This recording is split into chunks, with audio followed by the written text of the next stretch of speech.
Delimitation means the process of fixing limits or boundaries of territorial constituencies in a country to represent the change in population.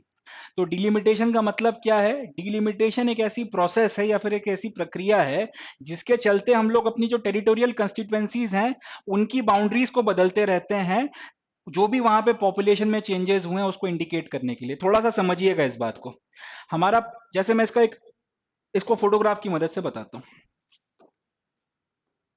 ये भारत का map है और आज की तारीख में इंडिया में जो लोकसभा की कंस्टिट्यूएंसीज हैं, जो पार्लियामेंट्री कंस्टिट्यूएंसीज हैं, उन सारी कंस्टिट्यूएंसीज को यहाँ पे बना के बताया गया। अब यहाँ पे ध्यान से देखिए, एकदम हम लोग अगर वेस्ट में चलें तो यहाँ पर आपको ये टेरिटोरियल कंस्टिट्यूएंसी देखने को मिल रही है जो बहुत बड़ी है। ये जैसलमेर की टेरिटोरियल कंस्टिट्यूएंसी है, ठीक है। अब ये इतनी बड़ी टेरिटोरियल कंस्टिट्यूएंसी है और इसी की जगह राजस्थान में बाकी जगहों पे देखिए छोटी छोटी टेरिटोरियल कंस्टिट्यूएंसीज आपको देखने को मिलेंगी। ये सारे के सारे लोकसभा के क्षेत्र हैं।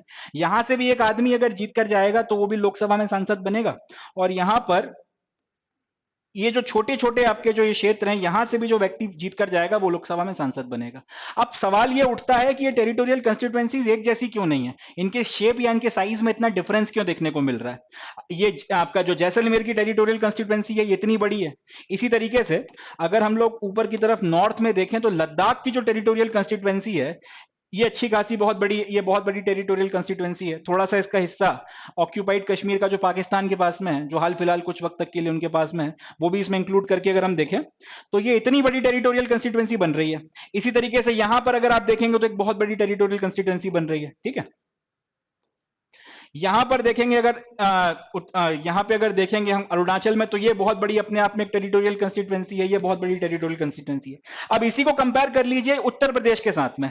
यूपी में देखिए आपको इतना बड़ा बड़ा टेरिटोरियल कंस्टिट्यूएंसी देखने को नहीं मिल रही है, छोटी छोटी छोटी छोटी बहुत सारी भरी हुई है टेरिटोरियल कंस्टिट्यूएंसीज। अब एक सवाल आपके दिमाग में उठेगा कि यार जैसलमेर जैसी जगह पे और ये यहाँ पर जो है और उसके आसपास के इलाके में इतनी बड़ी टेरिटोरियल कंस्टिट्यूएंसी है, और उत्तर प्रदेश में ये छोटी छोटी टेरिटोरियल कंस्टिट्यूएंसी है, यहां से भी जो आदमी जीत कर पहुंचेगा वो भी एक सांसद बनेगा, और यहाँ पे जो छोटी छोटी टेरिटोरियल कंस्टिट्यूएंसी से भी जो आदमी पहुंचेगा वो भी एक सांसद बनेगा। तो आपके मन में एक सवाल उठ सकता है कि आखिर ये टेरिटोरियल कंस्टिट्यूएंसी सेम शेप और साइज की क्यों नहीं? इसकी वजह यह है कि टेरिटोरियल कंस्टिट्यूएंसीज को बनाया जाता है लोगों को ध्यान में रखते हुए। किसी जगह पर कितनी पॉपुलेशन है उसके बेसिस पर टेरिटोरियल कंस्टिट्यूएंसी डिटरमाइन होती है।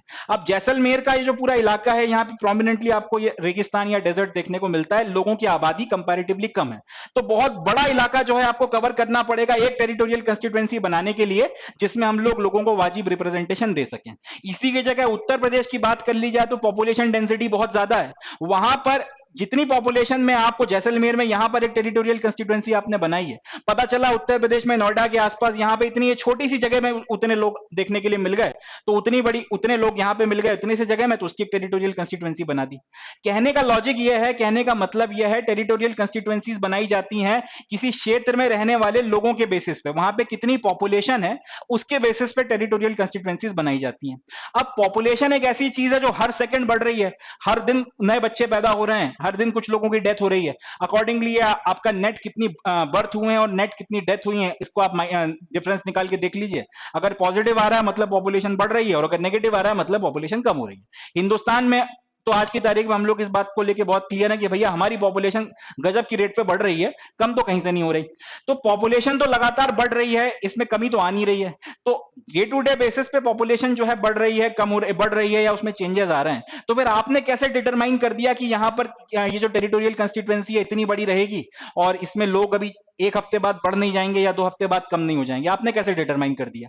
इसका लॉजिक यह है कि जो भी आपकी लेटेस्ट सेंसस हुई है, ठीक है, इंपॉर्टेंट है, जो भी आपकी लेटेस्ट सेंसस हुई है या जो जनगणना हुई है, जिसके डाटा या जिसके फिगर पब्लिश हो गए हैं, उस लेटेस्ट सेंसस के बेसिस पर आप ये देखते हो कि पूरे देश में पॉपुलेशन डेंसिटी की क्या स्थिति है, कहां पर लोग ज्यादा हैं, कहां पर लोग कम हैं, और कहां पे पॉपुलेशन बढ़ गई है, कहां पे कम हो गई है, और उसके बेसिस पर ये जो टेरिटोरियल कंस्टिट्यूएंसीज का मैप है इसको रीड्रॉ किया जाता है। हर संविधान में यह लिखा हुआ है कि हर बार आपका जब जब आपका सेंसस होगा या जनगणना होगी, तो सेंसस या जनगणना कर चुकने के बाद में जो भी आपके नए डाटा निकल कर आते हैं, उस सेंसस के फिगर जो भी निकल कर आते हैं, उसके बेसिस पर देखा जाएगा कहां पॉपुलेशन बढ़ी है, कहां पे पॉपुलेशन कम हुई है। अकॉर्डिंगली उसके बेसिस पर पूरा का पूरा जो ये मैप है जिसमें टेरिटोरियल कंस्टिट्यूएंसीज बनाई गई हैं, इसको रीड्रॉ किया जाएगा एंड उसके बाद फिर नई टेरिटोरियल कंस्टिट्यूएंसीज बनेंगी। अब ये जो पूरी प्रक्रिया होती है जिसमें आप पॉपुलेशन के जो भी फिगर या डाटा निकल कर आए हैं सेंसस के, उसकी लेटेस्ट सेंसस के, उसकी मदद से इंडिया की टेरिटोरियल कंस्टिट्यूएंसीज के इस मैप को रीड्रॉ करते हो, उस प्रक्रिया को बोला जाता है डिलिमिटेशन। इतना डिटेल में इसलिए बताया क्योंकि इसके ऊपर सवाल आने की संभावना बन जाती है या बढ़ जाती है, क्योंकि डिलिमिटेशन को लेकर कुछ और भी कंट्रोवर्सीज चल रही हैं, अभी बात करेंगे उसके बारे में। तो एक संभावना बनती है कि डिलिमिटेशन पर एक क्वेश्चन बन सकता है। तो डिलिमिटेशन क्या आपको समझ में आ गया? डिलिमिटेशन का मतलब है आपकी जो टेरिटोरियल कंस्टिट्यूएंसीज हैं जहां से लोकसभा के इलेक्शंस होते हैं, इसी तरह से डिलिमिटेशन स्टेट लेवल पर भी होता है विधानसभा की टेरिटोरियल कंस्टिट्यूएंसीज के लिए। ये टेरिटोरियल कंस्टिट्यूएंसीज के मैप को रीड्रॉ किया जाता है, बाउंड्रीज को चेंज किया जाता है लेटेस्ट सेंसस जो हुआ है उसके डाटा के बेसिस पर, ये देखते हुए कि किस जगह पे कितनी क्या पॉपुलेशन है। ठीक है, ये कहलाती है सेंसस की एक्सरसाइज। अब तो ये जो डेफिनेशन है ज्यादा बेहतर क्लियर होगी कि it means the process of fixing limits और boundaries of territorial constituencies in a country to represent the change in population. संविधान में ये लिखा हुआ है कि डिलिमिटेशन हर आपके सेंसस के बाद में होगी, और सेंसस कब कब होता है? हर 10 साल में एक बार होता है। इसका मतलब जैसे ही हर 10 साल में एक बार आपका सेंसस होगा उसी के साथ में आपका डिलिमिटेशन होना चाहिए, और डिलिमिटेशन के बाद में टेरिटोरियल कंस्टिट्यूएंसीज जो है उनमें चेंजेस होने चाहिए।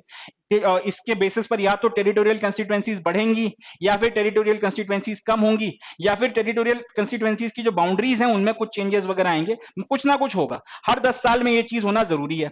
मगर कहानी यह है कि भारत की संसद ने कानून बना रखा है, उसकी मदद से डिलिमिटेशन की प्रक्रिया के ऊपर अभी डिलिमिटेशन की प्रक्रिया को फ्रीज कर रखा है। बात को समझिएगा, भारत का संविधान यह कहता है कि हर सेंसस के बाद में डिलिमिटेशन होगा। डिलिमिटेशन को डी लिख देते हैं और सेंसस को सी लिख देते हैं। ठीक है, तो इनका कहना यह है कि जैसे ही कोई सेंसस होता है जिसके डाटा पब्लिश हो जाते हैं, वैसे ही आपको डिलिमिटेशन कराना है। क्योंकि सेंसस हर 10 साल में होता है, इसका मतलब हर 10 साल में डिलिमिटेशन होगा। कायदे से होना यही चाहिए, संविधान में यही लिखा हुआ है। मगर कहानी क्या है? कहानी यह है कि भारत की पार्लियामेंट ने कानून पास कर रखा है जिसके चलते 2026 तक जो डिलिमिटेशन की प्रक्रिया है इसको फ्रीज किया हुआ है। यानी कि 2026 तक कोई डिलिमिटेशन नहीं करवाया जाएगा, किसी भी तरीके का कोई डिलिमिटेशन नहीं होगा। ये भारत की संसद ने कानून पास करके रखा हुआ है। इस कानून को पास करने की वजह यह थी कि ये पॉपुलेशन कंट्रोल करने के कुछ मेजर्स को प्रमोट कर रहे थे ताकि जनसंख्या को रोका जाए, और जनसंख्या जब थोड़ी सी स्टेबलाइज हो जाएगी, पॉपुलेशन ग्रोथ थोड़ा सा स्टेबलाइज हो जाएगा, उसके बाद में फिर हम लोग डिलिमिटेशन करवाएंगे। अब भारत के लोगों ने इतना इस बात को सीरियसली लिया नहीं, और पॉपुलेशन उस तरीके से स्टेबलाइज नहीं हो पाई जिस तरीके से ये लोग चाहते थे। मगर 2026 तक का जो ये बैन कह लीजिए, 2026 तक को का जो ये प्रोसेस आपने फ्रीज कर रखा है, ये आपका प्रोसेस में है या फिर ये फोर्स में है, और 2026 में अब डिलिमिटेशन करवाया जाना है। उसके बेसिस पर जो है उसके बेसिस पर आपकी टेरिटोरियल कंस्टिट्यूएंसीज वगैरह जो है चेंज होंगी। अब यहां पर भारत की पॉपुलेशन जो आज की तारीख में हमारे पास जो सीट्स वगैरह हैं, जो आज की तारीख में हमारा पूरा जो टेरिटोरियल कंस्टिट्यूएंसीज का मैप है, ये 1976 की सेंसस के बेसिस पे बनाया हुआ है। ऑब्वियस सी बात है, 1976 और 2023 में 2024 में जो नया डिलिमिटेशन होगा उसमें जो पॉपुलेशन के डाटा निकल कर आएंगे उसमें जमीन आसमान का अंतर है। अब अब जब पॉपुलेशन अच्छी खासी बढ़ गई है 1976 के रिस्पेक्ट में अभी तक, तो इसके बेसिस पर होगा ये कि डिलिमिटेशन करने के बाद में सीट्स जो है उनकी जो संख्या है, उनका जो नंबर है वो बढ़ना है। तो डिलिमिटेशन जिस दिन भी होगा उसके बाद में सीट्स की जो संख्या है वो डिस्प्रोपोर्शनेटली अच्छी खासी बढ़ने वाली है। अभी की तारीख में अनुमान ये लगाया जा रहा है कि 545 सीटें जो लोकसभा में हैं ये कुछ नहीं तो बढ़ के 700 के करीब तक जाएंगी। तो इससे एक बात क्लियर हो रही है कि डिलिमिटेशन के बाद में जो आपकी नंबर्स हैं, जो भी टेरिटोरियल कंस्टिट्यूएंसीज का नंबर है, इसमें अच्छा खासा जंप या फिर एक अच्छा खासा उछाल आने वाला है। इसलिए अभी रिजर्वेशन लागू करने के पहले इन्होंने ये प्रावधान डाला है कि पहले एक बार डिलिमिटेशन हो जाने दो, ताकि 700 800 जितनी भी सीटें बनती हैं उसका फिर 1/3 जो भी बनेगा, अच्छा खासा बड़ा नंबर, बड़ा चंक, उसमें फिर हम लोग महिलाओं को रिजर्वेशन देंगे। इसका फायदा यह होगा कि आपके वुमेन लीडर्स को जो है, आप क्योंकि पार्टियों को समझ में आ गया है डिलिमिटेशन होने के बाद में महिला रिजर्वेशन या महिला आरक्षण लागू होना है 2029 के इलेक्शन में लोकसभा के लिए, और 2026 में जैसे ये प्रोसेस हो जाती है उसके बाद में राज्यों की विधानसभाओं के लिए, और नंबर संख्या जो है वो अच्छी खासी बढ़नी है। तो महिला कैंडिडेट्स जो हैं, जो महिला नेता हैं, उनके ऊपर अब काम करने पर जोर दिया जाएगा। महिला नेता जो है, पार्टियां, पॉलिटिकल पार्टीज अब उनको थोड़ा सा प्रोत्साहित करेंगी। तो ये जो 5-7 साल का आपको टाइम मिल जाएगा, इसमें महिला कैंडिडेट्स, कैपेबल किस्म की महिला कैंडिडेट्स आगे आएंगी, और अगर फिर वो जुड़ती हैं अगर आगे आके पूरा का पूरा आपकी लॉ मेकिंग प्रोसेस के साथ में, तो ये देश के लिए बहुत बढ़िया होगा। लॉ मेकिंग की जो पूरी प्रक्रिया है, लेजिस्लेशन की जो पूरी प्रोसेस है, उसके लिए बहुत बढ़िया होगा। तो कहीं ना कहीं ये चीज भी है। अच्छा, डिलिमिटेशन के बारे में और आपका सेंसस के बारे में एक दो बातें। डिलिमिटेशन हो गया। सेंसस के बारे में एक बात और, कि सेंसस करवाया जाता है रजिस्ट्रार जनरल ऑफ इंडिया के द्वारा, ठीक है। डिलिमिटेशन की प्रक्रिया होती है सेंसस के होने के बाद में, और सेंसस करवाया जाता है रजिस्ट्रार जनरल ऑफ इंडिया के द्वारा। सेंसस के पहले बकायदा ये एक नोटिफिकेशन जारी करते हैं कि अब सेंसस या फिर जनगणना की जो प्रक्रिया है वो शुरू हो रही है, या इस तारीख से शुरू हो जाएगी। और जिस दिन ये प्रक्रिया ये नोटिफिकेशन आता है, उस दिन के बाद से एडमिनिस्ट्रेटिव बाउंड्रीज जो भी हैं सारी की सारी वो फ्रीज हो जाती हैं। उसमें फिर किसी तरीके का कोई चेंज नहीं कराया जाता, उसमें कोई चेंजेस नहीं होते। ये डाटा आ जाने के बाद में डिलिमिटेशन करता कौन है, ये भी एक इंपॉर्टेंट पॉइंट है, इसको अपने को ध्यान रखना है। ये डाटा आ जाने के बाद में डिलिमिटेशन करने के लिए एक डिलिमिटेशन कमीशन बनाया जाता है, ठीक है। ये डाटा आ जाने के बाद में डिलिमिटेशन करने के लिए एक डिलिमिटेशन कमीशन बनाया जाता है। सेंसस हो गया, सेंसस का डाटा आ गया। इसके बाद में संसद एक डिलिमिटेशन कमीशन बनाती है,